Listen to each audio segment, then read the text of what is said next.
नमस्कार, मैं डॉक्टर अजीत भारती आज फिर आपके लिए एमपी बोर्ड कक्षा 12 हिंदी विषय के अंतर्गत परियोजनाकार 7 लेकर आए हैं। ठीक, तो देखो जो एमपी बोर्ड है उसने कक्षा 9वीं 10वीं 11वीं 12वीं के लिए प्रोजेक्ट वर्क रखा है। तो प्रोजेक्ट वर्क के जो प्रश्न है उसने खुद अपनी साइट पर प्रोवाइड करके डाल दिए हैं, यानी जो प्रश्न है उनको लिख कर डाल दिया और कहा इन्हीं में से आपको उत्तर लिखने हैं। तो वहाँ पूरी इन्फॉर्मेशन है कि आपको कितने लिखने हैं, या फिर आप इसमें देखेंगे प्रोजेक्ट वर्क वाले में जो वीडियो इसमें पता लग जाएगा कि आपको कितने करने होंगे। तो प्रोजेक्ट वर्क बनाने के लिए सबसे पहले आप क्या करेंगे, A4 साइज जिस पर आप फोटो कॉपी कराते वो पेज रख लें, स्केच पेन या कलर पेन रख लें और स्केल रख लें।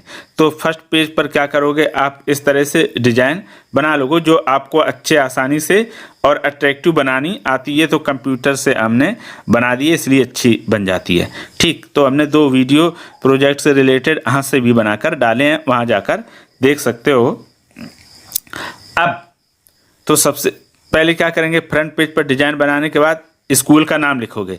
तो हमने स्कूल का नाम लिख दिया है नवीन उच्चतर माध्यमिक विद्यालय भोपाल मध्य प्रदेश। ठीक, आप अपने विद्यालय का नाम डाल देना। उसके पश्चात एक बॉक्स बना दिया, उसमें लिख दिया परियोजनाकार 7 यानी प्रोजेक्ट नंबर 7।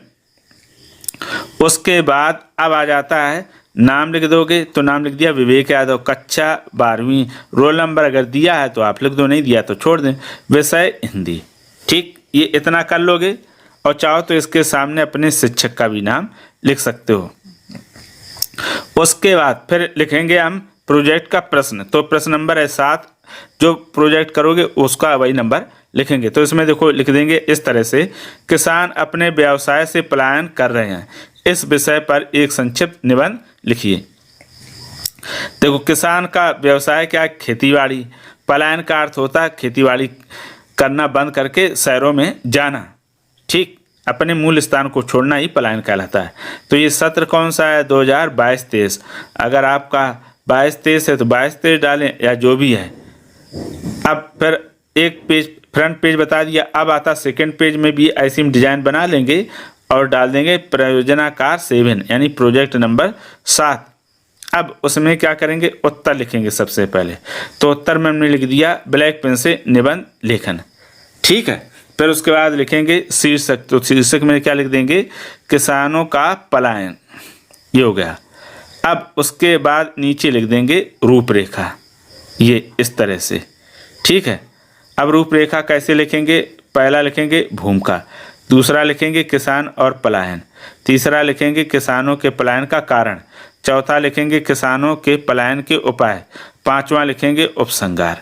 तो ये हो गया रूपरेखा। अब रूपरेखा के बाद हम बारी बारी से अगले पेज में आप ऐसी 4-5 पेज बना लेना अच्छे, और कोई से भी ये बॉर्डर जैसे अच्छे लगे बना लें। तो सबसे पहले हेडिंग है भूमिका। तो भूमिका में हम कैसे लिखेंगे, आप चाहो तो ये पेन से लिख लो या फिर कलर पेन से लिख लो, जिससे अच्छा लगे, क्योंकि प्रोजेक्ट वर्क है उसमें तो कलरफुल ही बेटर रहता है। तो इस तरह से लिखेंगे, भारत एक कृषि प्रधान देश है जहाँ की लगभग 65% आबादी कृषि पर जीवन यापन करती है या करते हैं। कहने का अर्थ है कि भारत के अधिकांश लोग कृषि कार्य करते हैं। समय के अनुसार देश के सभी लोगों की आर्थिक स्थिति में तेजी से बदलाव हुए और वे आज अच्छा जीवन जी रहे हैं। वहीं दूसरी ओर अन्नदाता की इनकम दुगुनी करने की बात तो की जाती है और प्रयास भी होते हैं, लेकिन उसकी आर्थिक स्थिति में बहुत सुधार नहीं हुआ है ना होता है। वह आज भी सुविधा के अभाव में जीवन यापन कर रहा है, यानी जी रहा है।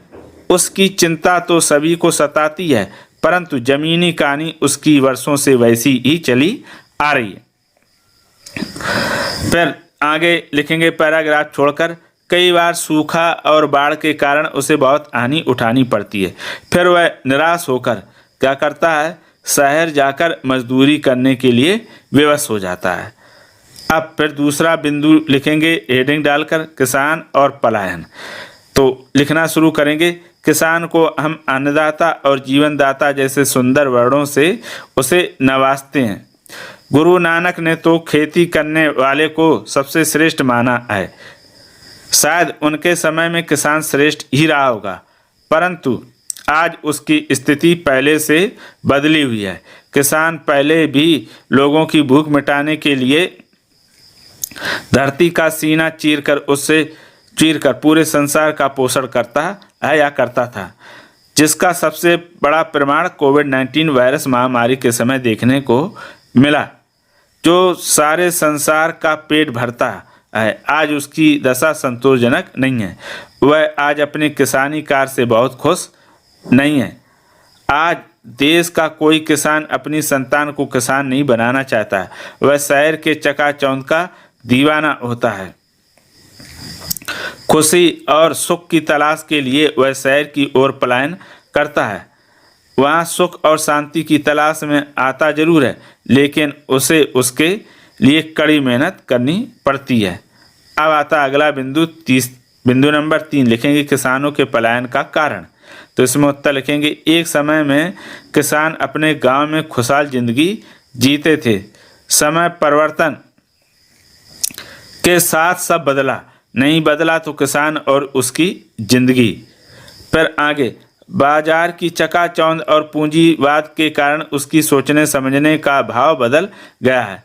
पहले एक किसान के पास सैकड़ों एकड़ जमीन होती थी।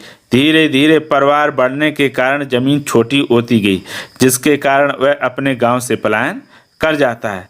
बहुत से किसान अपने बच्चों को शहर में अच्छी शिक्षा दिलाने के लिए भी पलायन करता है या करते हैं। कभी कभी कर्ज ना चुकाने के कारण मजदूरी करने के लिए शहर पलायन कर जाता है।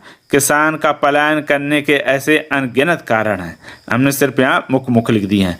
फिर आता है बिंदु नंबर 4। तो 4 में लिखा है किसानों के पलायन के उपाय, यानी कौन से उपाय होंगे जो वो अपना गांव छोड़कर नहीं जाएंगे। तो उत्तर इस प्रकार लिखें, कोई भी किसान अपनी ज़मीन और गांव से दूर नहीं रहना चाहता है, लेकिन कभी कभी वह मजबूर होकर कठोर निर्णय लेता है। सबसे पहले उनकी समस्याओं को गंभीरता से लेना चाहिए। सरकार को उनके लिए लाभकारी योजनाएं बनानी चाहिए। शहरों की तरह गांव में स्कूल, अस्पताल, बाजार आदि सुविधाएं हो जाएं तो मुझे नहीं लगता है कि वे अपने गांव से पलायन करेंगे। फिर पैराग्राफ छोड़कर लिख देंगे, किसान संगठनों को सरकार के साथ मिलकर योजनाओं को किसान भाइयों तक पहुंचाकर उन्हें लाभान्वित कराना चाहिए। अब आता है अंतिम बिंदु, उपसंहार। इसमें लिखेंगे, किसान धरती पर हल चलाकर अन्न ही नहीं उगाते हैं, बल्कि उसको सजाते और संवारते भी हैं। वह सदियों से वीर योद्धा की तरह संघर्ष करता आया है। उसने कभी हार नहीं मानी है। अगर सरकार थोड़ा सा भी ध्यान और सहयोग कर दे तो उसका पलायन निश्चित ही रुक जाएगा।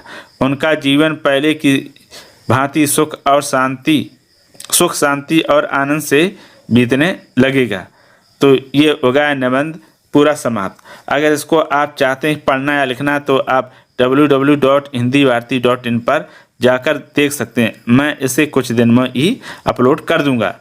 ठीक, ये हो गया आपका निबंध, यानी प्रोजेक्ट नंबर 7 का आपका निबंध रहा।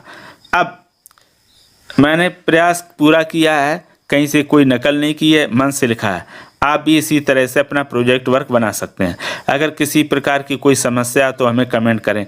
12वीं हिंदी विषय से संबंधित कोई अगर आपको समस्या आ रही तो हमें कमेंट अवश्य करके बताइएगा, तो मैं नई वीडियो बनाकर आपके सामने भेज दूंगा, प्रस्तुत कर दूंगा। तो आशा करता हूं कि ये वीडियो आपको यानी प्रोजेक्ट वर्क पसंद आएगा। तो फिर आज के लिए इतना ही। अब हम फिर मिलेंगे किसी नए विषय के साथ, तब तक के लिए धन्यवाद।